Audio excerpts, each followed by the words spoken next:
C'est l'une des sensations de la Ligue des Champions et il va disputer sa première Coupe du Monde cet été. Jusqu'au début de la compétition, on te présente chaque jour un joueur à suivre par sélection.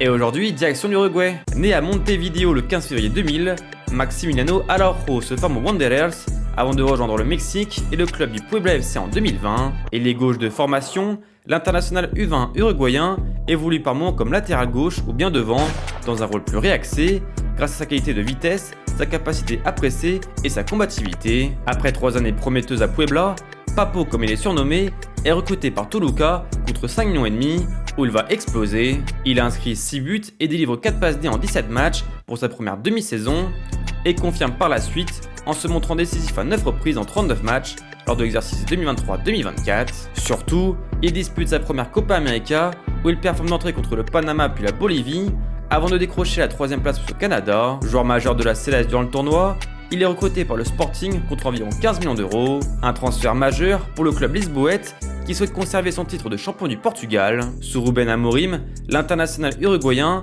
évolue dans un poste de piston gauche qui lui convient parfaitement bien. S'il ne se montre pas forcément décisif dans le dernier geste, il joue un rôle crucial dans l'équilibre de l'équipe. En témoigne son match face à Manchester City où il inscrit son premier but en Ligue des Champions pour une victoire 4-1. Et malgré le départ du technicien portugais à Manchester United, Maxi Araujo continue de jouer sur Rui Borges et réalise le doublé Coupe Championnat. Mais cette saison, Papo passe un cap. Repositionné latéral gauche, il se distingue en Ligue portugaise où il marque 5 buts et délivre 4 passes D. Surtout, il impressionne en Ligue des Champions en sortant des performances XXL contre la Juve et Bodeglimt où il est élu homme du match. Courtisé par l'Atlético de Madrid, le Milan AC et les cadors anglais, le latéral de 26 ans s'apprête désormais à disputer sa première Coupe du Monde avec l'Uruguay. Une compétition où il tentera de mener la Céleste jusqu'en demi-finale, avant pourquoi pas de bouger au mercato estival. Et vous, quel joueur uruguayen allez-vous suivre à la Coupe du Monde? Dites-le nous en commentaire.